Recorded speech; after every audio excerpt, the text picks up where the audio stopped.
Good morning po sa ating lahat at happy Sabat.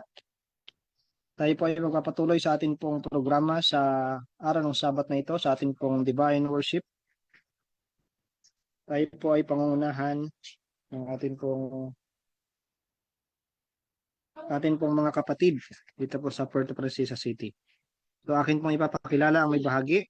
Ang inyong pong tagapagpakilala si Brother Franklin Tina. At tayo po ay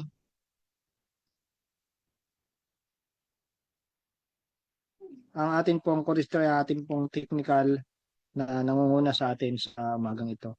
And pagkatapos nun ay magbabasa po ng Titan Offering si Brother Rodel Valentin, and siya na rin po ang offertory prayer. And KTX naman ni Brother Albert Sibugan. And pagkatapos ay special song ng ating pong mga kabataan dito po sa Puerto Princesa. Pagkaloob sa atin ng Sibugan Siblings. Yan po ang aming programa dito sa Puerto Princesa. And message naman na ating pong mapapakinggan sa katauhan ni Brother Joseph Lugartos. And closing song and closing prayer ni Brother Joseph. So bago yan, tayo muna ay mag-aawitan ng ating opening song.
Para po sa ikapo at handog, nais kong basahin sa inyo ang talata ng Leviticus chapter 27 verse 30. At lahat na ikasampung bahagi ng lupain, maging sabindi ng lupain o sa bunga ng punong kahoy sa Panginoon, magiging banal sa Panginoon. Ang isang talata po naman ay matatagpuan sa Malakias chapter 3 verse 10 hanggang 11. Dalhin ninyo ang buong ikasampung bahagi sa kamalig upang magkaroon ng pagkain sa aking bahay at subukin ninyo ako sa ngayon sa bagay na ito, sabi ng Panginoon ng mga hukbo. Kung hindi ko bubuksan sa inyo ang mga duwangan sa langit at iulog ko sa inyo ang isang pagpapala na walang sapat na silid na kalalagyan. Sa 11, ganito po ang kanyang pangako. At aking sasawayin ang mananakmal dahil sa inyo at hindi niya sisirain ang bunga sa inyong lupa ni malalagasan man sa bunga ng di panahon ang inyong puno ng ubas sa parang, sabi ng Panginoon ng mga hukbo. Atin naman pong kitik sa umagang ito ay matatagpuan po sa Matthew 26 verse 41. Kayo'y mga puyat at magsipanalangin upang huwag kayong magsipasok sa tukso. Ang espiritu sa katotohanan ay may ibig, datapwat mahina ang laman. Tayo po ay manalangin. Tayo po ay manalangin. Aming Ama, kami po ay nagpapasalamat sa isang linggong nakalipas na mga biyaya na ipinakaloob kahit narito aming handog at ikapo. Kami po ay nagpapasalamat sa bagay na yan. Nawa ang napagbigay po ay yung pagpalain at ganun din Ama ang iyong salita na kung saan ay matatagpuan sa Matthew, inyo pong i-blessing ito.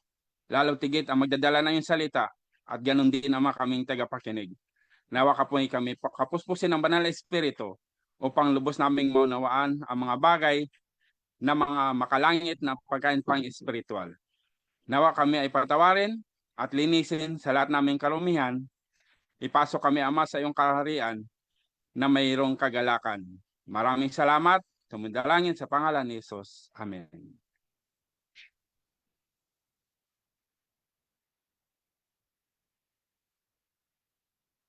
So marami pong salamat.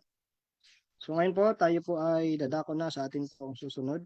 Bago po tayo makarinig ng mensahe, atin pong pakinggan muna ang awitin ng ating pong mga kabataan dito po sa Puerto Princesa City. Ang Sibugan Siblings. Tawagin po natin sila sa kanila pong pag-awit at ihanda po natin ang ating pong mga puso sa mensahe ng awitin.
Bluetooth connected.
Bawat sandali ng aking buhay, si Jesus ay siyang patnubay.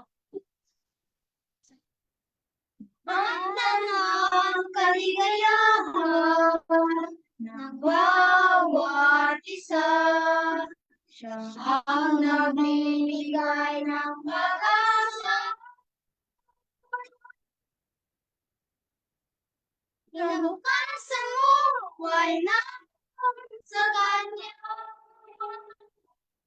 Jesus, siya'y aking kasama. Di ka niya iwanan, magpakailan pa man, kakabayan lang ang bawat isa.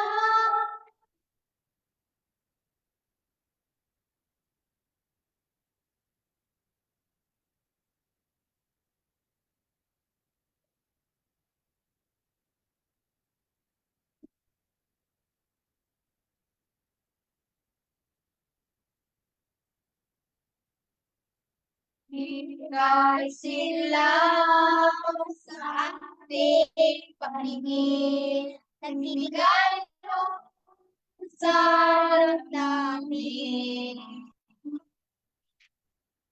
Siya'y harap ng ikaw na po ay mahal ng Panginoon.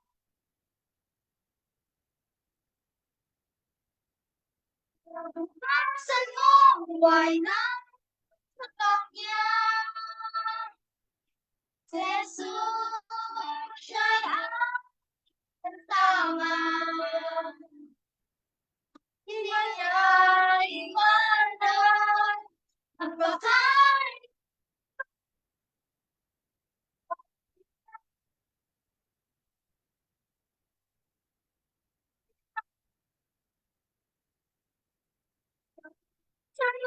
Why not?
Magandang pakinggan ang awit po na papuri at awit pagsamba sa Diyos.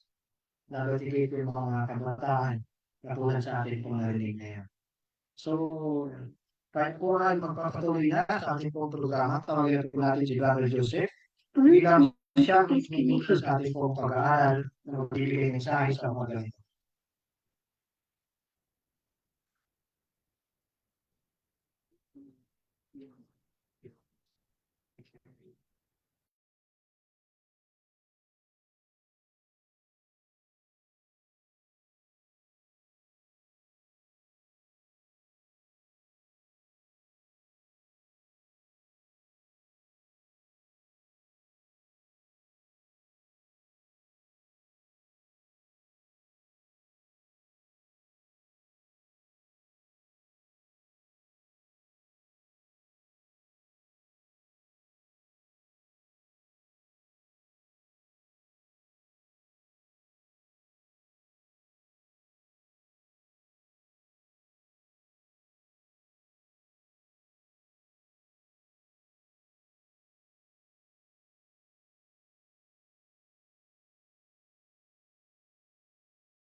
pasensya na po at medyo nawala ang aming signal. Ano po.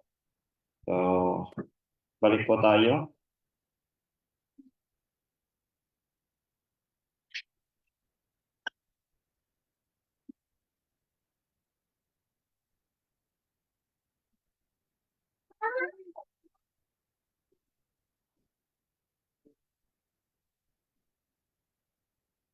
Yan, kita na po ba ang aking slides?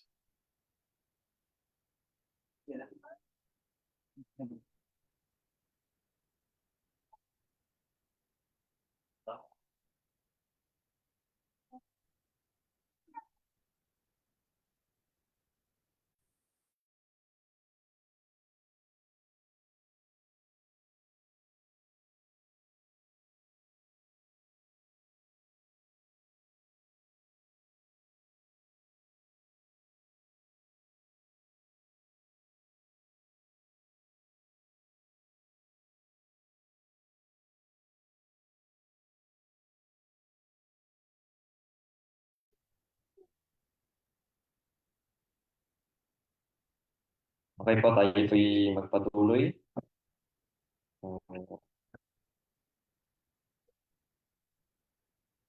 Ang ating pong pag-aaralan ngayon ay may pamagat na Get Ready. Yung present truth for the last days. Ano ba yung present truth o ano po ba yung pangkasalukuyang katotohanan na dapat natin pinangangalagaan o atin pong dinadala dito po sa atin pong kapanahunan bilang mga tinatawag na present truth believer at preparer of the bridge, mga last day people at remnant. So, bakit natin kailangang pag-aralan ito at tayo ay maging handa? So, bago po tayo magpatuloy sa ating pag-aaral ay akin po kayong inaanihan sa isang maiksing panalangin. Ama namin Diyos na nariyan po sa kaitasan langit ng mga langit, Diyos na Abraham sa at ni Jacob, sa oras na ito kayo bilibos rin papasalamat Ama sa iyo pong pagandahang loob at pag-iingat sa bawat po sa amin sa nagdaang sa linggo at sa oras na ito sa aming pong pag-aaral ng pong mga salita. Nawa po ay buksan po ang aming pong puso't isipan, gabayan po kami ng iyong pong Santong Espiritu at maunawaan po namin ang aming pong pag-aaral. Lambutin po ang aming mga puso o Diyos at nawa ang iyong pong abang lingkod na iyong pong gagamitin ay ikubli po sa cross na aming pong Panginoon Kristo at siya po ang mahayag. Maraming po salamat sa iyong pagtugon pagdinig sa aming dalangin ang lahat na ito isasama na ipin kapasalamat at ang po sa iyong tunganak at po si Jesus. Amen. So sa ating pong pagkapatuloy, ating pong baliktanawan ng ating pong susing talata na binasa ng ating pong kapatid na si Brother Albert. So sabi po dyan sa ating pong key-text na matatagpuan sa Matthew 26:41, watch and pray that ye enter not into temptation. The spirit indeed is willing, but the flesh is weak. Bakit ito po yung nais ng Panginoon na atin pong maunawaan? Bakit sinabi ng Panginoon na watch and pray that ye enter not into temptation? Bakit po yan sinabi ng Panginoon? So, sa ating pong pag-aaral ay malalaman po natin kung bakit ito sinabi ng ating pong Panginoon sa bawat isa po sa atin. Kaya karugtong, sabi niya rito, the spirit indeed is willing, but the flesh is weak. So, that's why kinakailangan po natin ng banal na spirito na mag-guide sa bawat isa po sa atin kasi mahina nga tayo bilang tao. Yung spirito na binigay ng Diyos sa atin ay willing, gustong sumunod sa kung ano po yung kalooban ng Diyos at kung ano po yung gusto niya para sa bawat isa po sa atin, pero yung ating pong laman ay mahina. So bakit tayo sinasabihan ng Panginoon na magbantay at manalangin? Kaya nga di ba sa ibang talata sinabi ng Panginoon na pray without ceasing, Thessalonians. So dito, binibilin tayo ng Panginoon na hindi lang tayo manalangin, kundi maging mapagbantay din po tayo. So ang ating pong pag-aaral ngayon ay hinango ko po sa L Writings 63 at 65 hanggang 65 sa paragraph 1. So, para sa umpisa, sabi dito, the need for watchful messengers. Bakit natin sa panahon ngayon kinakailangan ng mapagbantay ng mga mensahero? Malalaman po natin yan sa pagkapatuloy ng ating pong pag-aaral. So ito panahon pala natin ay nangangailangan tayo, ang bawat isa po sa atin, ang Iglesia ng Diyos, ang bayan ng Diyos, ng mapagbantay ng mga mensahero. Kaya nga sabi ng Panginoon sa text natin, di ba, watch and pray. So sabi po rito, I saw the necessity of the messengers, especially watching and checking all fanaticism. So, ano pong sabi ng Panginoon? Sa pamamagitan ni Prophet N.G. White, pinakita ng Panginoon kay Prophet N.G. White yung pangangailangan, necessity ng mga mensahero na tanging-tanging nagbabantay at minamasdan o tinitingnan o binabantayan na huwag makapasok sa atin ang pagiging panatiko.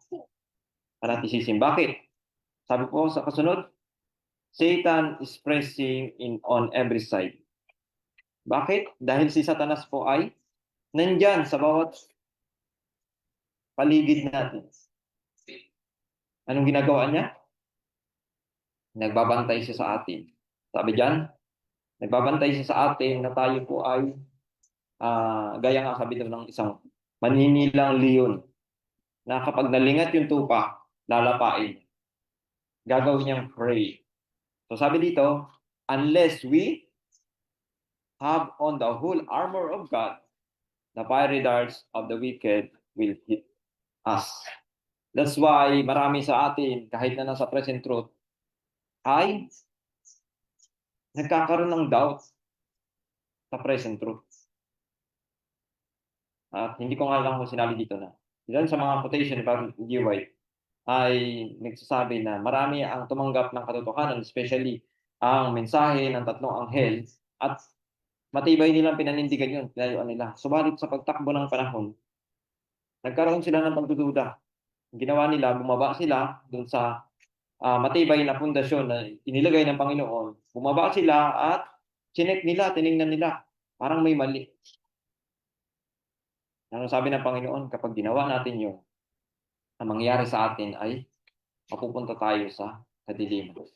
Kasi ano na po yun eh, nilatag na ng Diyos yung pundasyon eh. Wala na tayong dapat pang baguhin. Ang dapat pang natin gawin, pag-aralan natin at nang sa gayon, maging matibay yung ating paninindigan o yung pagtayo doon sa pundasyon na ibinigay sa atin ng ating pong Panginoon.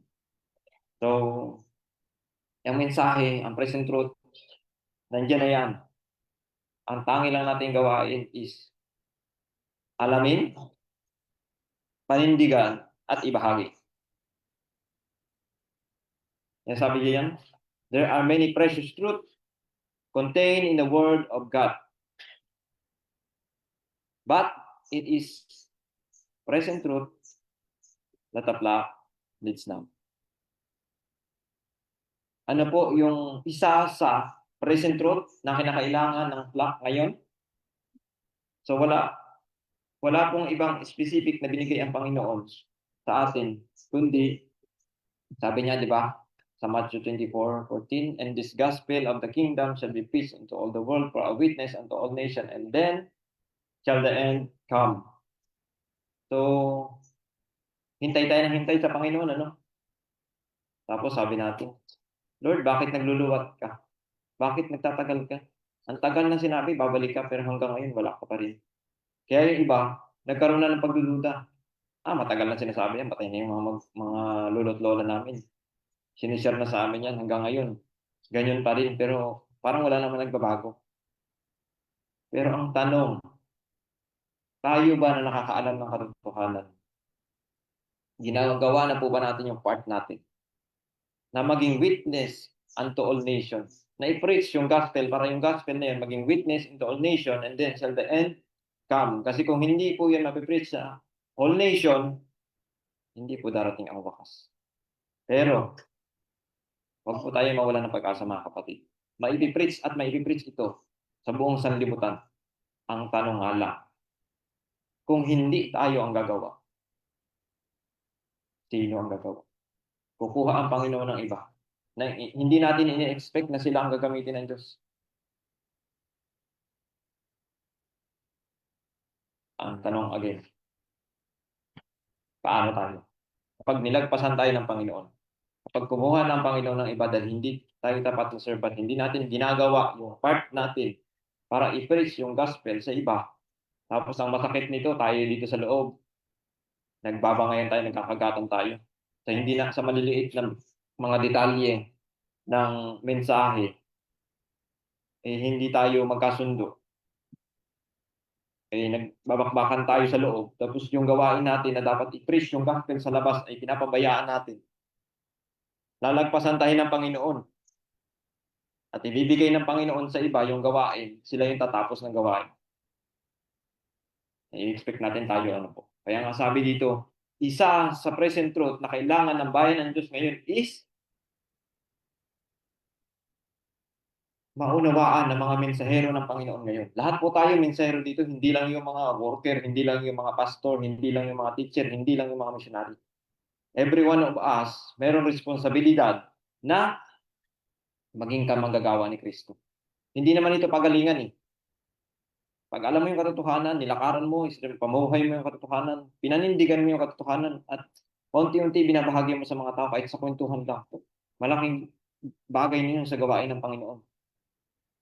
Ngayon, anong sabi ng Panginoon? Ang present truth sa panahon natin ngayon is hindi lang tayo kasi maraming mga worker nag-dwell sila doon sa sa mensahe ng tatlong anghel, nandun nga sila sa health reform, lahat ng pagre-reform. Tapos yung mga prophecy sinusubaybayan.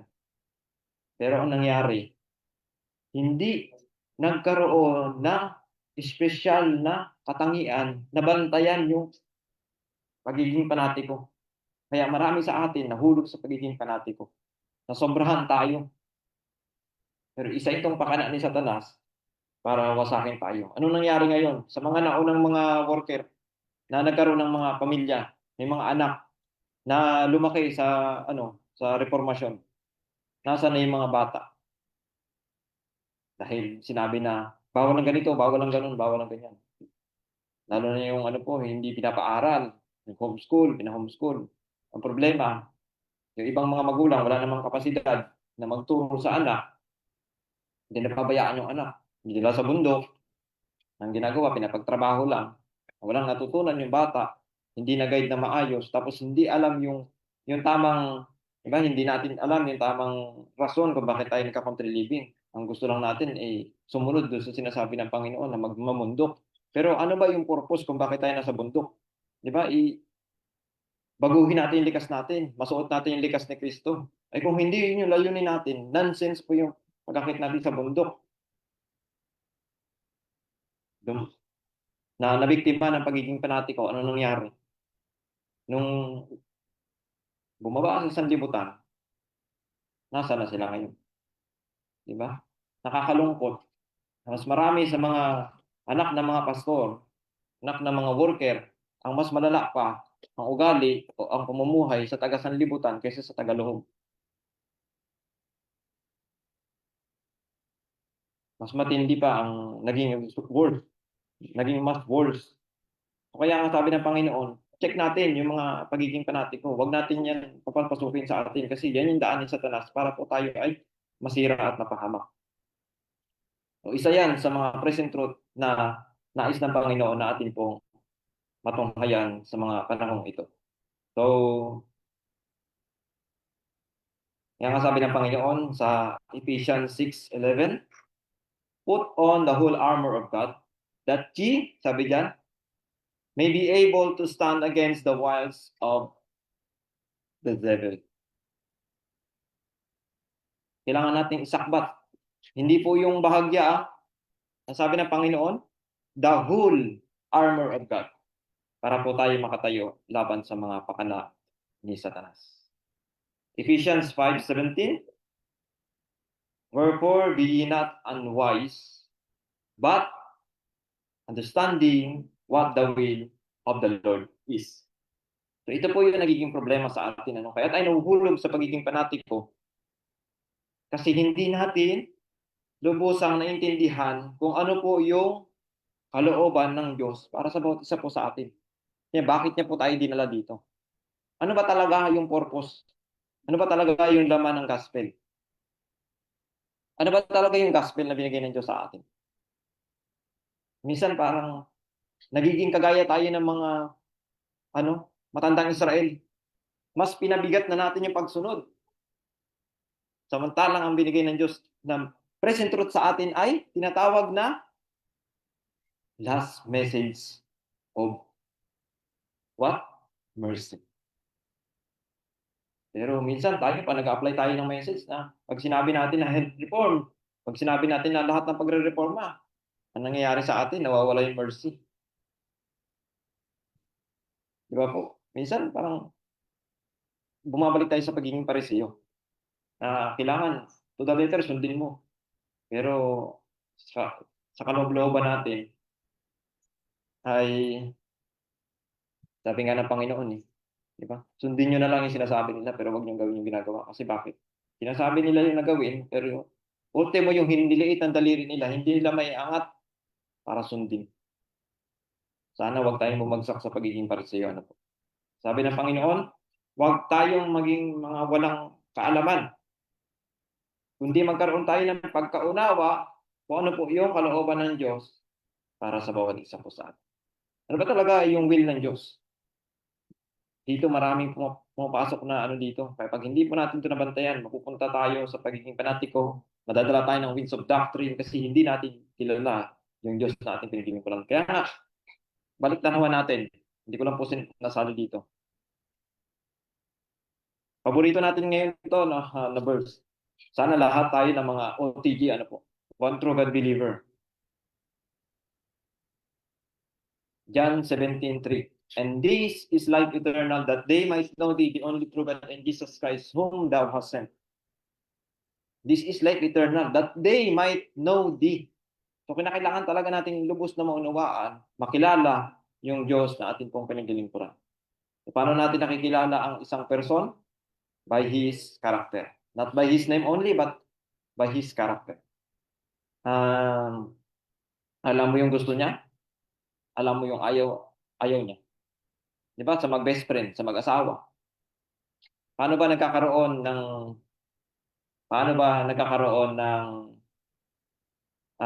maayos at matagal na pagsasama ang isang pamilya? Kapag meron silang open communication. At yung mag-asawa, kapag kilala nila ang bawat isa, bago sila nagsama, ay walang sisihan na mangyari. Pero kung hindi mo kilala yung sinamahan, ano mangyayari sa iyo? Di ba? Magkakaroon ka ng pagsisisi sa sarili mo. Kung alam ko lang na ganyan ka, hindi sana ako sa iyo sumama. Kaya importante po na kilala natin yung Diyos na ating pinaglilingkuran. Hindi lang sa pangalan, kundi sa ugali. Kung anong gusto niya, kung anong ayaw niya. Dahil masusunod po natin yung gusto niya. Kaya nga yung sinabi niya di ba, sa Marcos na ano man ang inyong hingin sa pangalan ni Jesus ay walang pagsalang ibibigay sa inyo ng Ama. Pero may yun, meron yung kaakibat na tawag dito, responsibilidad para sa bawat isa po sa atin. Ano ba yung dapat nating hingin? Ano ba yung dapat nating unahin? Yan nga, di ba sabi, sana ngayon, 6:33 ba ng Matthew? Na seek ye first the kingdom of God. 6:33 ng Matthew. Seek ye first the kingdom of God, and all these things shall be added unto you. Tama ho ba? Ito yung kadalasan na ginagamit ng word ng sanlibutan para sila ay umasenso. Seek ye first the kingdom of God, and all these things shall be added unto you. Correct po ba? No, hindi. Laging naiiwan yung sinasabi ng Panginoon na, and His righteousness. Yung gusto ng Panginoon na kumpletuhin natin yun. Seek ye first the kingdom of God and His righteousness. And yun yung pangako ng Diyos. All these things shall be added unto you. Pag hinanap natin yung righteousness ni Kristo, yun. All these things. Inuna natin ang kaharian ng Diyos at hinanap natin ang katuwiran ni Kristo, lahat ng bagay ay pawang idadagdag sa atin. Bakit natin masasabing lahat? Samantalang yung iba, yung sabi nga nila, kapag dati hindi sila masyadong sumusunod, okay buhay nila, pero nung sumunod na sila, parang nahirapan na sila, nagkahirap-hirap. Bakit nangyari yun? Kasi nga, ang goal natin is yung righteousness ni Kristo. Kung yung mga bagay ng sanlibutan ang maghihinder sa atin para hindi natin makopya yung likas ni Kristo, itatanggalin ng Diyos yun para sa atin kasi hindi nakakatulong para sa atin. Mas magpapabigat yung sa atin. Di ba? Gaya ng paglalakbay dun sa narrow way, hanggang sa ano nangyari sa dulo. Diba? Unti-unti na pinatanggal na pa yung sa kasi pakilid ang daan. At hanggang sa dulo, nakapaana lang sila. Kasugat-sugat pa sila sa kanilang paglalakbay, ng kanilang mga talampakan. Pero, hindi naman sila nabigo kasi lahat ng lumakad, nakarating doon sa dulo, ay nakamit nila yung pangako ng Diyos na langit na bayan. So, kaya nga sabi ng Panginoon, unahin nating hanapin ang kaharian ng Diyos at ang kanyang katuwiran at lahat ng mga bagay sa mundo ito ay pawang idadagdag sa atin. So kaya kinakailangan natin na alamin natin, maging malinaw sa atin kung ano ba talaga yung kalooban ng Diyos para hindi po tayo nasa sidetrack ng mga bagay sa sanlibutan at nawi-wayward yung ating pananampalataya at nahihila tayo ng mga winds of doctrine. Sino ba talaga yung Diyos na pinagilingkuran natin? Gaya na lamang ng mga issue ngayon na bumabangon sa atin.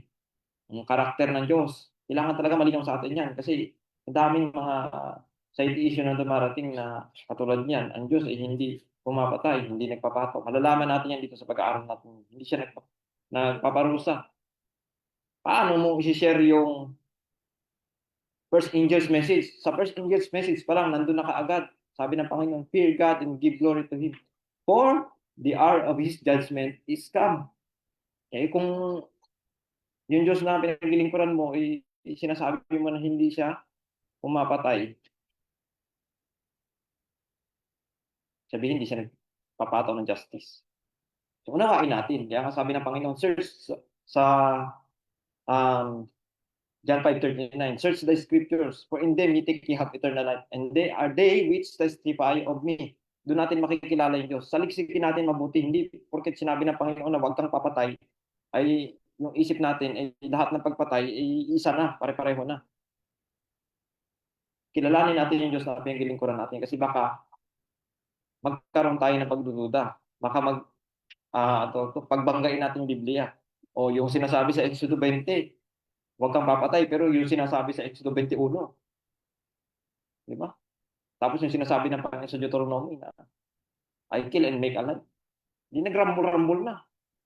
So kaya kailangan po, sabi nga, kailangan ng mga watchman ngayon, yung mga messenger ng Diyos ngayon, i-check natin yung mga fanaticism. Kasi maghanda tayo dahil baka hintay tayo ng hintay sa Panginoon sa ikalawang pagbalik ni Kristo, pero hindi pala tayo nakapag-prepare.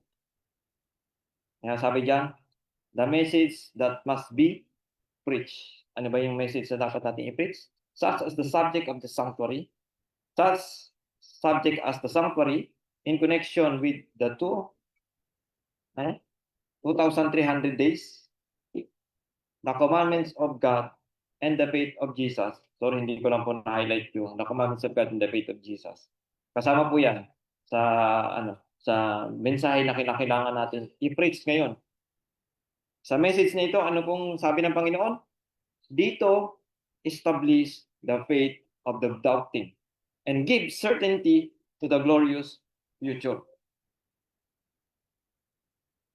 Bakit?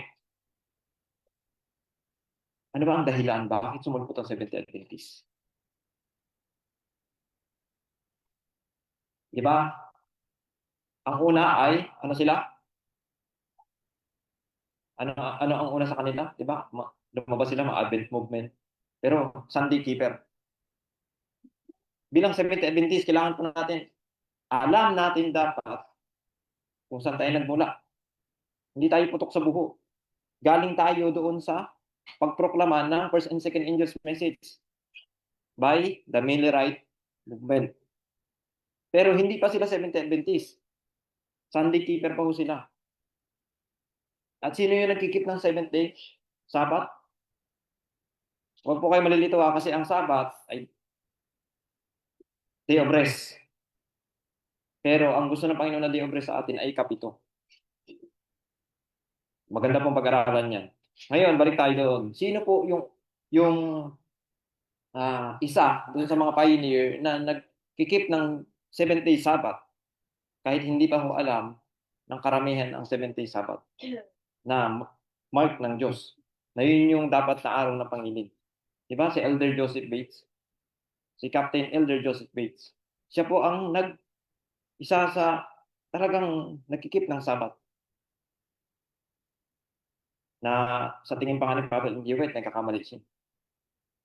Pero after that, inireveal ng Panginoon kay Prophet N.G. White na tama si Elder Joseph Bates. At pinakita niya kay Prophet N.G. White ang sanctuary na ang Panginoon ay umalis na sa 1844, alis na ang Panginoon sa Holy Place at pumunta doon sa Most Holy Place at nabuksan yung Ark of the Covenant, nagliwanag yung Fourth Commandment. Kaya nga, sabi ng Panginoon dito, sanctuary in connection with the 2,300 days, the commandments of God and the faith of Jesus.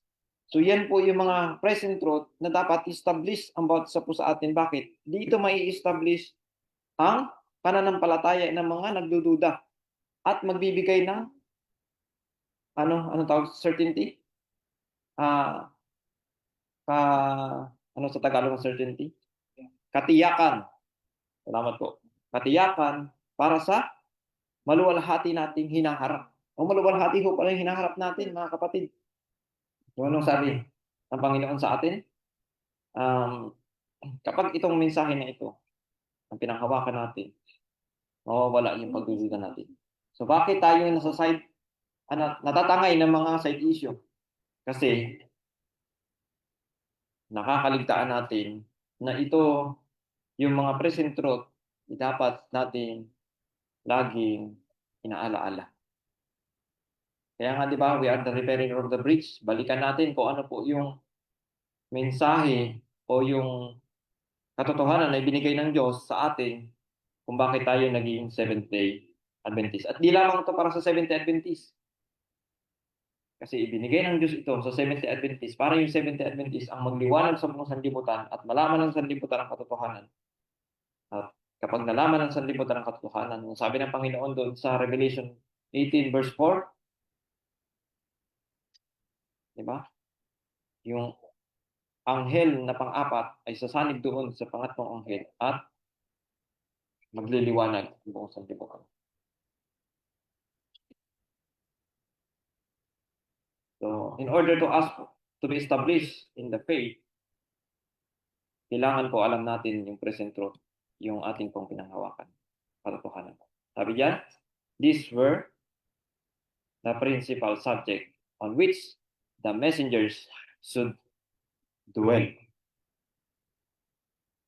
Bigyan nawa nating pansin ito, mga kapatid na po. These were the principal subjects on which the messengers should dwell. Problema sa atin, nagdudwell tayo dun sa mga, hindi sa tingin ko tama to. Pero meron nang binigay ang Panginoon ng malinaw na tama. Pero kung gusto mo kang pumunta dun sa tingin ko tama, sa tingin mo yun. Kaya ano yung sinabi ng Panginoon? So, wag nawa sana tayong tutulad sa mga ganong klase ng mga ugali. Kaya nga sabi ng Panginoon, Revelation 14:12, Here are they that keep the commandments of God and the faith of Jesus. So we need to have the faith of Jesus in our religion. Hindi ko sasabihin faith kasi marami sa atin may religion lang pero walang faith. Even though ang inyo pong abang lingkod until now nakakaramdam na meron lang akong religion pero wala pa akong faith. Bakit? Ano ba yung faith of Jesus? Hindi po yan yung faith in Jesus, ha? Faith of Jesus. Ano sabi? Na kung ano yung kalooban ng kanyang ama, kahit sa kamatayan sa krus ng Kalbaryo, pasanin niya yung buong kasalanan sa libutan. Alipustahin siya, yurakan siya yung kanyang, hindi siya kilalanin as Messiah, as Prince of Peace, Prince. Diba? Sampal-sampalin, koronahan ng koronang tinik, halipustay. Pero gagawin niya pa rin kung ano po yung plano ng pagtubos. Kung ano po yung plano ng Diyos Ama sa kanya. So yun po yung faith of Jesus. Kaya nga sabi, di ba? Sa panahon natin ngayon, palagi nawa po nating sariwain yung mga pagkakataon, yung mga huling kasaysayan ng buhay ni Kristo. Lalo na po yung kanya struggle sa Gethsemane. Kasi yun po yung kikilos sa atin sa pamamagitan ng buhay ni Kristo na yun. At sa paggawa ng banal na Espiritu, pag hinanap natin yung katotohanan, yun yung kikilos sa puso natin para sumunod po tayo ng may pag-ibig. Dahil makikita natin kung gaano kalaking sakripisyo ang ginawa ng Ama at ang ginawa ni Yesu Kristo para lang tayo po ay maligtas. Yan, sabi diyan sa Daniel 8:14, unto 2,300 days, then the sanctuary shall be cleansed. This is the central, if I'm not mistaken, this is the central pillar of the Seventh-day Adventist faith. Pero ang nakakalungkot po, marami sa atin ng mga Seventh-day Adventist, especially sa mga kabataan, ay hindi alam itong 2,300 days at yung sanctuaryo ng Diyos na tinutukoy. Kaya di ba sabi, kailangan sundan natin yung ating high priest na pumasok sa kabanal-banal na dako na hindi gawa ng kamay ng tao. Faithful labor despite opposition. So, ito, kailangan natin maging handa. Kaya nga sabi, get ready. Kailangan natin maging handa. Bakit? Maganda ba ang buhay ng mga mensahero na susunod sa tamang landas na dinaanan ng ating pong Panginoon? Tingnan natin. Ang sabi dyan, if the chosen messengers should wait for every obstacle to be moved, ano sabi? Many never would go. Hindi man maayos yung brad, hindi pa man tahimik, marami pa mga issue, kayo na lang muna bahala dyan. Ano mangyayari sa atin? Kung ganun tayo, marami sa atin ang hindi hahayo. Pero ang sabi ng Panginoon, go into all the world and preach the gospel. Ano sabi? Satan will present many objections.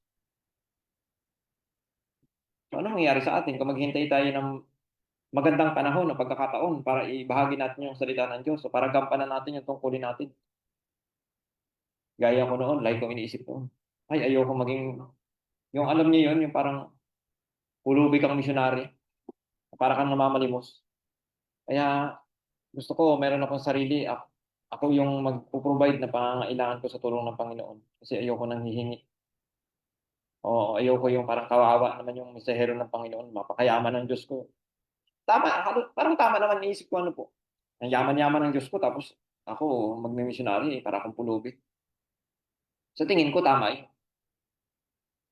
Pero bago po tayo dinala ng Panginoon sa training as missionary, tinanggal ng Diyos lahat. Wala akong sa sarili ko. Umaasa lang ako sa pananampalataya sa Panginoon. Pero alam niyo po, napakasarap lumakad lumakad dun sa water of impossibility. Dahil makikita mo yung gabay ng Diyos, yung gawa ng Diyos. Hindi yung sarili mong paraan yung gusto mong mangyari. Oo, parang sa tingin ko tama yung decision ko, pero hindi yun yung kalooban ng Diyos dahil alam niya kilala niya ako alam niya kung sino ako. So, alam niya kung sino tayo, bawat isa po sa atin, pero tinawag tayo ng Diyos, nilagay tayo ng Diyos dito, hindi tao tumawag sa atin. Diyos ang naglagay sa atin dito. Ang nais ng Diyos gusto niya ay gampanan po natin yung ating pong tungkulin para sa Kanya. So, wala po itong pilitan. Ito po ay pagsamo ng Diyos sa bawat isa po sa atin. Kaya nga sabi niya dito,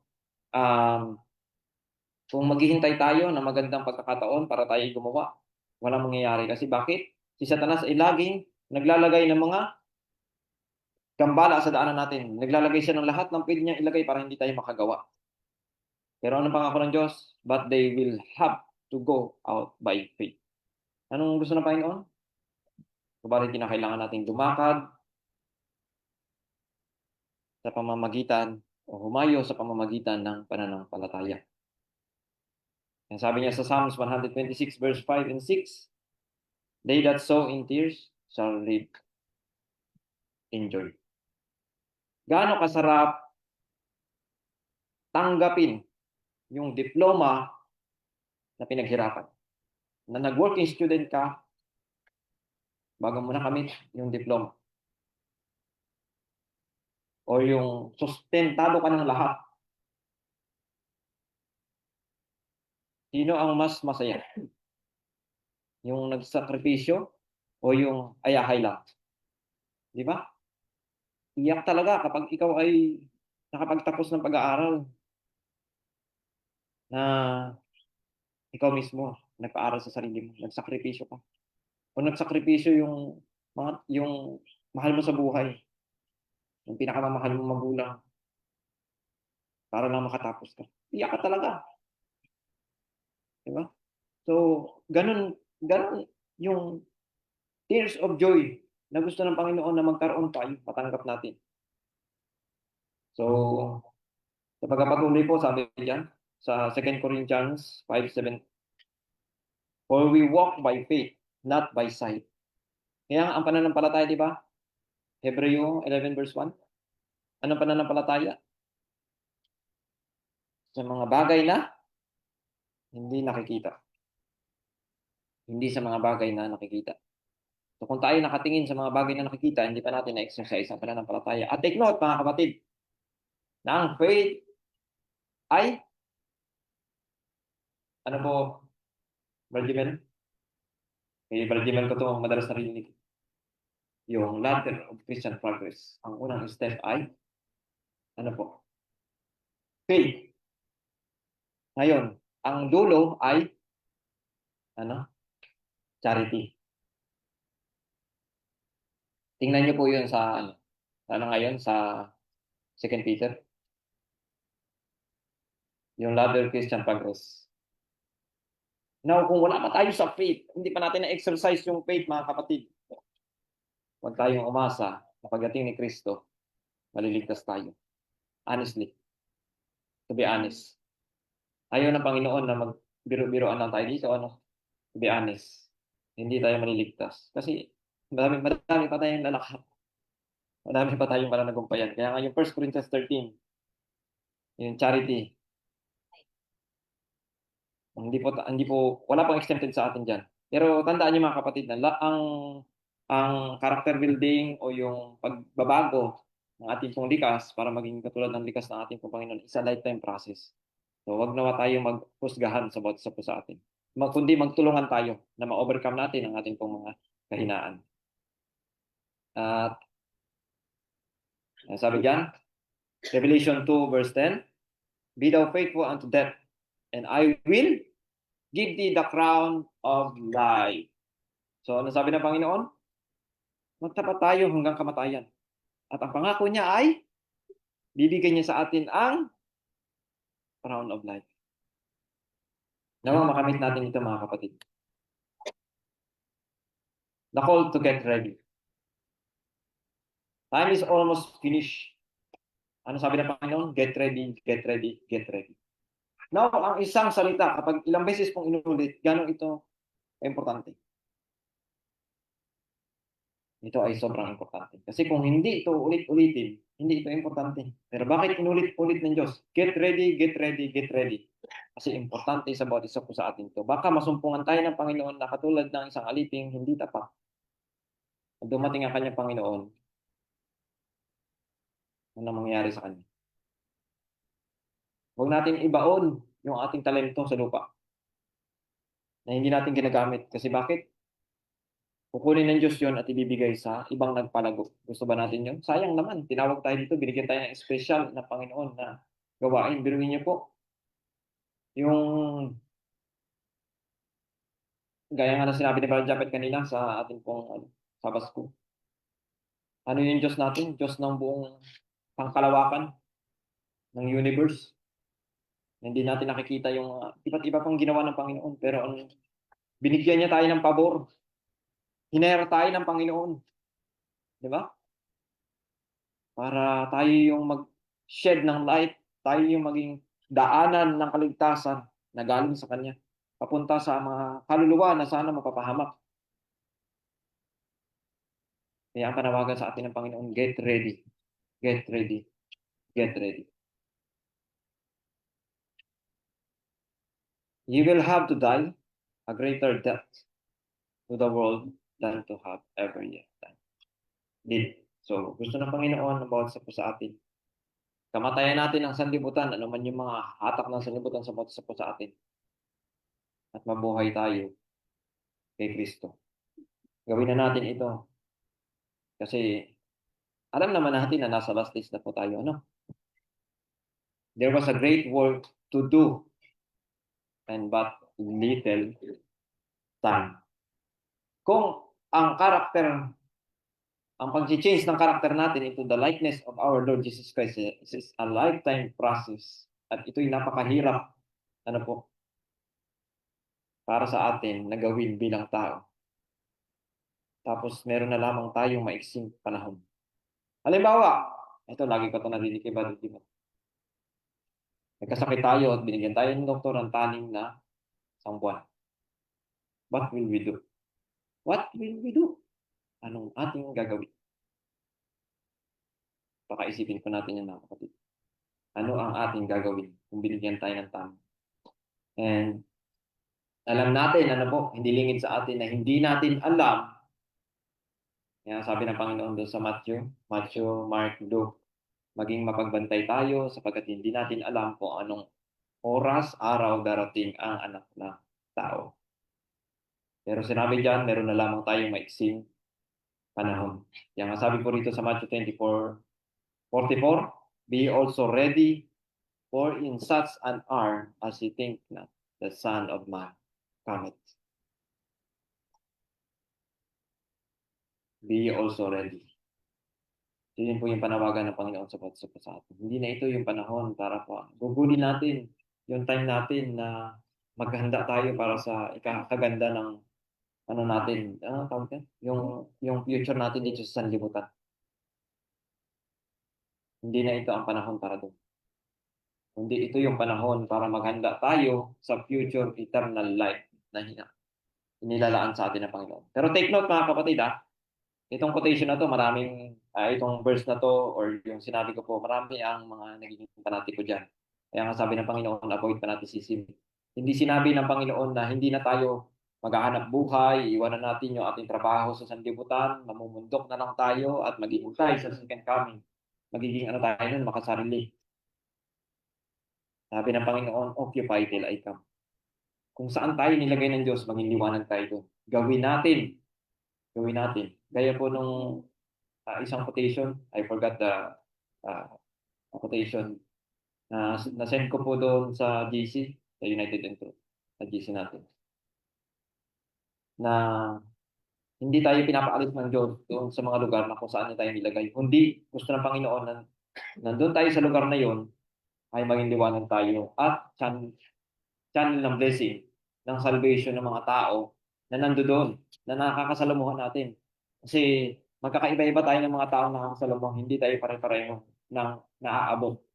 So, maging tapat tayo doon sa kung ano yung gawain na pinagkatiwalaan pa sa atin. At yung Diyos yung magre-reward sa atin. At siya rin yung magbibigay ng time para sa atin kung kailan tayo dapat nang umalis doon. At kung natapos na natin yung ating tungkulin doon ay lilipat na tayo ng Panginoon sa ibang gawain, sa ibang field na para yun naman yung ating gawin. Huwag tayo maging panatiko, mga kapatid. Maghanda lang tayo sa, sabi nga, araw-araw dapat isipin natin na ito na yung huling araw para sa atin. Kasi baka sa araw na to dumating na ang Panginoon. Kumusta? Kumusta tayo? Baka pag dinatnan tayo ng Panginoon, maliligtas ba tayo? So, dapat yung lagi nating iniisip, araw-araw. So, sabi diyan, love not the world, for all that is in the world, sabi diyan, is not of the Father. Kaya wag nating mahalin ang sanlibutan. Pero hindi sinasabi ng Diyos na wag nating kunin yung pangangailangan natin sa sanlibutan. Kasi dito maraming nadadali. Hindi ko na mahal yung sanlibutan. Sige, missionary ako. Magtitiis akong maglakad. Hindi ako bibili ng service. Ngayon, tingnan natin. Sa bilis ng oras, sa bilis ng panahon, gaano kakunti ang magagawa mo kung maglalakad ka? Gaano karami ang magagawa mo kung meron kang sariling sasakyan? At ilang tao ang matutulungan mo? meron ka sariling service. Papunta ka ng simbahan, nakita mo yung kapatid may aabang na sasakyan. Hindi mo siyang isabay. Kasi may service ka. Di naging blessing ka. So kaya nga avoid fanaticism. Maraming mga fanatiko na experience ko noon tungkol sa mga bagay na ito. Kaya nga, ang sabi ng Panginoon, love not the world. Binigyan ka ng Diyos ng service, masyado mong minahal. Alaga mo, halos ayaw mo na magpasakay ng iba. Kasi baka maputikan. Putik yung paan ni kapatid, yung sapatos mo. Commit ka na lang. Yun yung masama. Di ba? Yun yung kasalanan sa Diyos. Pero kung nag-a-acquire ka ng mga bagay sa sanlibutan na ito para mas makatulong ka pa sa iba, hindi po kasalanan yun. Basta, huwag niyong kalilimutan mga kapatid na gawin natin ito sa kalooban ng Diyos. Basta kalooban ng Diyos ang paraan. Basta hingin natin sa Panginoon, basta lumakad tayo na kung ano yung gusto ng Panginoon na mangyari sa buhay natin. Huwag yung kalooban natin ang masunod. Kasi hindi naman tayo ay hindi ang Diyos eh. Kung ipilit natin yung gusto natin, pero mapapahamak tayo. Kasi sabi ng Panginoon eh, di ba sulat ni Apostol ni King Solomon, may daan na tila matuwid sa paningin ng tao, pero yung dulo ng papahamak. So, kaya nga, sabi niya, sa 3:7 ba yun ng Proverbs? Be not wise unto your own eyes. Fear the Lord and depart from evil. And then, sabi niya doon, in all your ways acknowledge Him and He shall direct thy path. Sabi dito, the coming last, sabi niya, yung last plagues, and the need to search the word. Sabi diyan, the 7 last plagues were soon to be poured out. Soon. Diba? Soon to open. Pag naglagay ng soon to open, tumatagal ba? Diba? Madali lang. At alam ng karamihan sa atin ng mga present truth believers na 7,000 years lang ang nakalaan sa sanlibutan at tayo ay mahigit na tayo sa or malapit na tayo sa pagsasara ng close of probation. So, at meron natitira sa atin na 1,000 years para po yun yung millennium. So, meron lang nakalaan dito sa atin na 6,000 years para gawin natin yung tungkulin natin sa gawain ng Panginoon. At kailan yung nagsimula? So, dapat alam natin yan mga kapatid. At nasaan na tayo yung panahon ngayon. So, kaya nga, kung maiksi na lang yung ating pong panahon, sabi ng Panginoon, sa binasa natin kanina, kailangan natin magtumuli.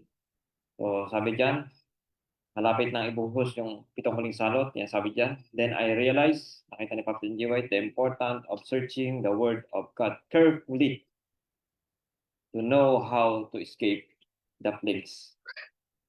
Kaya nananawagan ng Diyos about sa atin na carefully nating pag-aralan ang salita ng Diyos para tayo po ay makailag sa itong huling salot.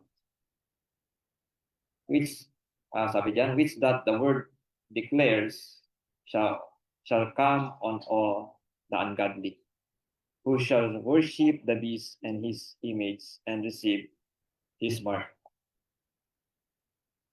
Kaya kailangan natin maunawaan ito mga kapatid. Kaya yung mensahe ng Revelation 14 ay napakahalaga para sa atin at Revelation 18 kasi gusto ng Panginoon na hindi tayo sasamba sa hayop, sa kanyang larawan at hindi tayo tatanggap ng kanyang tanda dahil hindi nais ng Diyos na tayo po ay tamaan ng 7 last plagues. So, I encourage everyone na pag-aralan po natin ano ba yung sinasabi ng Panginoon na mensahe sa huling panahon. At itong 7 last plagues na ito para magkaroon tayo ng initiative na iwasan natin ang mga bagay na ito. Study carefully the Word of God. Sabi diyan sa Revelation 14 verse 12, here's the patience of the saints. Here are they that keep the commandments of God. Kailangan natin magkaroon ng patience bilang mga saints. Hindi tayo matatawag na saints kung wala tayong patience at hindi tayo nag-keep ng commandments of God. I-keep natin yan at wag natin bawasan. Yung sabi ng Panginoon sa John 5:17, 20, 17 to 20. So, pakibasa nyo na lang po yan. So, sabi dyan, Revelation 18 verse 4, come my people that come. Sabi rito ng Panginoon kung atin pong babasahin yung buo ay lumabas tayo doon sa tinatawag na Babylonia. that ye be not partakers of her sin, and that ye receive not of her plagues. So, inaanyayahan po tayo ng Panginoon na lumabas tayo sa Babylonia para hindi po tayo mapahamak at hindi tayo tatanggap ng salot na ibubuhos ng Panginoon sa Babylonia. So, God's law, God's Sabbath, God's authority. The people has changed the day of rest from the seventh to the first day. So, yan ang ngayon, ginawa ng kaaway at patuloy na ginagawa ng lamb-like beast. At sila po ngayon ay unti-unti na nagpo-form ng image to the beast para pasambahin ang buong sanlibutan sa hayop na sugat na animoy kamamatay ngunit muling nabuhay. So, sabi diyan, he has taught to change the very commandment. So, yan po yung ginagawa ngayon ng kaaway ng Diyos. The Lord is unchangeable. Yan yung pinapakita sa atin ng Panginoon, mga kapatid. Therefore, His law is immutable. Hindi nagbabago ang Diyos kung ano po yung sinulat niya doon sa, kaya nga, binanggit ko po kanina, Matthew 5:17-20, pakibasa niyo na lang po yan. Sabi niyo dyan, isang tuldok o isang kudlit. Anong paraan ay hindi mawawala sa kautusan. Hanggang sa maganap ang lahat ng mga bagay. So, hanggang sa dumating ang ating Panginoon Kristo, hindi po mawawala yan. At nandiyan po yung nasa aklat mo na yan, chapter ng aklat na yan, at saka sa talatang yan, nakalagay kung ano mangyayari sa atin kung susunod tayo. Ano mangyayari sa atin kung hindi tayo susunod. At ang matindi pa nito, kung hindi na tayo susunod at ituturo pa natin sa iba, hindi sumunod. Sabi ng Panginoon, tatawagin tayong kalit-litan sa kariyan lang. Sabi dyan, ang saints ay nagkikip ng commandments ng ating pong Panginoon. At ang Panginoon natin ay hindi nagbabago. So, ang kanyang kautusan ay hindi rin naman nagbabago. Kasi ito yung batas sa langit na nag-govern sa kanila para maging maayos ang patakaran sa langit. Ang pamumuhay sa langit. Sabi diyan, the time had fully come for this breach to be made up by the people of God. So ito na yung panahon. Kaya sabi po sa Exodus 20:8, remember the Sabbath day to keep it holy. Now, mga kapatid, wala pang exempted dito. Later on ko lang po na-realize na napakahalaga ng ano na to sa bansa po sa atin na dapat nating maunawaan.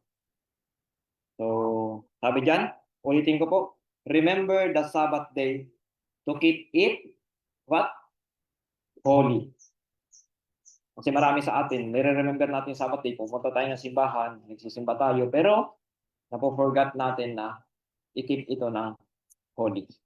So, nananawagan po ang Panginoon sa po sa atin na alalahanin natin ang banal na araw ng Sabat at ingatan natin itong banal. Bakit? Sabi ng Panginoon Isaiah 58 verse 12-13, I am the Lord, I change not.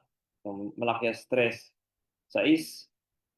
So, dahil dyan, hindi tayo na nalilipol kasi ang Diyos natin ay mahabagin. Neither shall be of thee shall build the old waste places, the repairer of the breach. Bilang mga reformador, bilang mga people of God in the last days, kailangan natin na ayusin yung lumang daan at tayo po ay lumakad doon. So, sa atin pong closing appeal, ang gusto ng Panginoon, lagi natin limi-limiin, get ready, get ready, get ready. Let us study, in close parenthesis, search the word of God carefully. Carefully, mga kapatid, para hindi po tayo madaya ni Satanas. Kasi bakit po? Kung si Satanas nga, diligent Bible student, tapos tayo, hindi tayo diligent Bible student, tapos sasabihin natin na alam na natin ang katotohanan. Ayahin na tayo, magayon-gayon na lang tayo. So, wala mangyayari sa atin, mga kapatid. Daigin pa natin si Satanas, tapos si Satanas, diligent Bible student pero hindi maliligtas. Tapos tayo, hindi tayo diligent Bible student. Kumakain tayo ng isang beses sa isang linggo ng salita ng Diyos pag nasa simbahan lang tayo. Pag sa bahay natin, wala tayong pakialam. Tapos sasabihin natin, ligtas tayo. Kumusta na lang kaya yung gano'n na lang kamalno ang espiritu natin, Baka kainan natin na isang beses lang sa isang linggo. Tapos inaantok pa tayo pag nasa loob tayo ng simbahan. Sinasabi ko po yan hindi lang sa inyo, kundi sa ating lahat. Po. Ako rin, mga kapatid. Sabi diyan, here are they that keep the commandments of God and the faith of Jesus. Yan po lagi nating alalahanin. So, sa panghuli, Revelation 14, verse 7. Fear God and give glory to Him, for the hour of His judgment is come. Fear God. Matakot tayo sa Diyos. Paano ba tayo matatakot sa Diyos? Di ba ang pagkatakot sa Diyos ay paghiwalay sa kasamaan. Magbigay ng kalatian sa Kanya. Kataan ng paraan.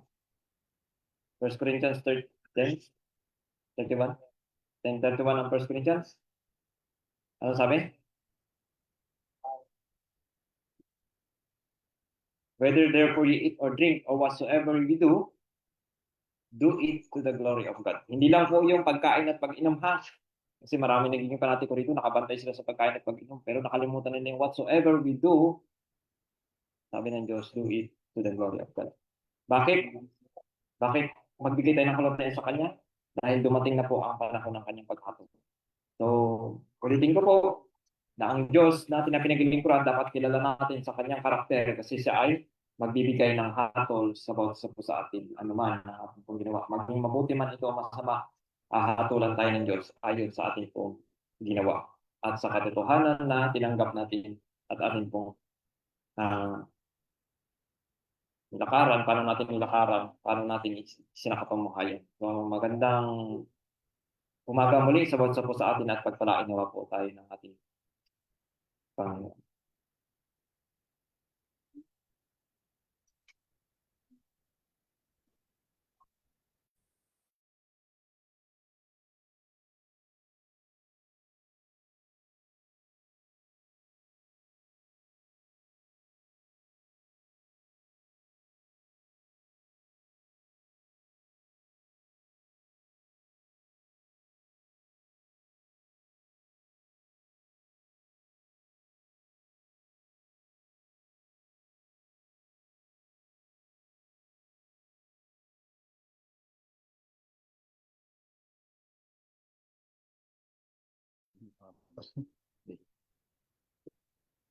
Okay, maraming pong salamat sa ating pong speaker, si Brother Joseph Tubarto, sa kanyang pong na kanya pong dinalang mensahe ay patungkol po sa napapanahong katotohanan. Minsan nalalambungan ng mga ibig sabihin ng sinabi ng Panginoon sa earlier writing 63. Alam natin na maraming punto, pero ang oras po natin ay mabilis. Binanggit po doon yung 2010 Release Prophecy, Sanctuary, the faith of Jesus, and the commandments of God. At huli nga, isa lang doon po yung nais kong bigyan ng pansin. Yung patungkol po sa hindi nalalaman ng mga tao sa panahon ito. Yung patungkol po sa kalagayan ng Ama at ng Anak. Binabanggit po sa atin ni Lord Joseph kanina yung John 17:3 na sabi doon na it is life eternal. Ang life eternal po ay kapareho ng eternal life na binabanggit po sa John 3:16. Sinasabi doon, unang-una sa John 17:3 na it is life eternal that they might know thee, the only true God, in Jesus Christ whom thou hast sent. At sa John 3:16 naman, for God so loved the world that He gave His only begotten Son. At sa huli nga, binanggit doon na yung buhay na walang hanggan ay kapag tayo sumampalataya na mayroong Ama at mayroong Anak. It is present truth also na kinakailangan nating malaman para po sa ating pong kaligtasan. So marami pang binanggit ang Panginoon. Ang panig natin na si Brother Joseph ay patungkol po sa kalooban ng Panginoon para sa ating pong pagkaalam ng mga present truth. Kasama po doon yung faith of Jesus. Magkaiba po sila ng faith in Jesus.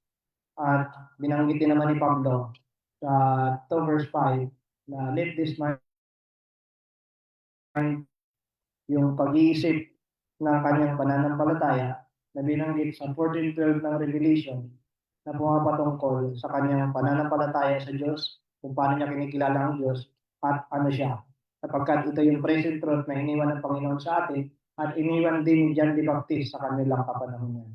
Ito po yung kinakailangan din naman natin malaman. So, dahil ang oras po natin ay mabilis, sana po ay marami tayong natutunan at malinaw naman na ipinahayag sa atin ni Brother ang mensahe na kanyang dinala sa umagang ito. So ngayon tayo po ay dadako sa closing song and closing prayer po ng ating speaker.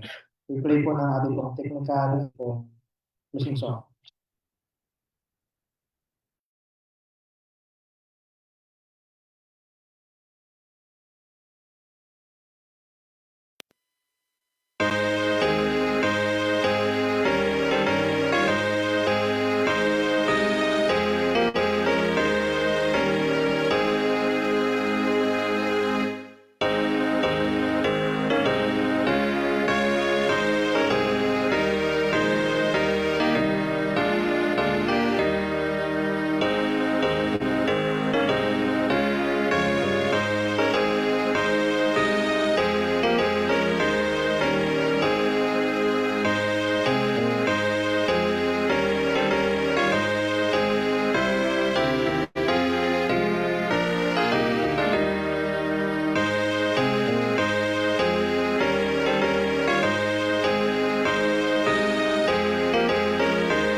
Tayo pong lahat ay magalang na manalangin. Ama namin Diyos na nariyan po sa kaitasan langit ng mga langit. Diyos na Abraham, Isaac at Jacob, sa oras na ito kay Pilabos na nagpapasalamat sa iyo pong kagandahang loob sa bawat isa po sa amin, sa pagbibigay niyo po sa amin ng mga mensahe na siyang kapakita sa bawat isa po sa amin na kami po ay maging mapagbantay, maging handa upang sa ikalawang pagparito ng ating Panginoon sa Kristo ay masumpungan po kaming mga tapat na lingkod. Patawad po sa kami sa pangkot nagkasala. At sa oras na ito, pinabalik po namin sa iyo ang kalutian ngayon at magpakailanman. Ang lahat na ito ay dinadalangin namin, alang-alang po sa ipambugtong na anak ay pong Panginoon si Jesus. Amen.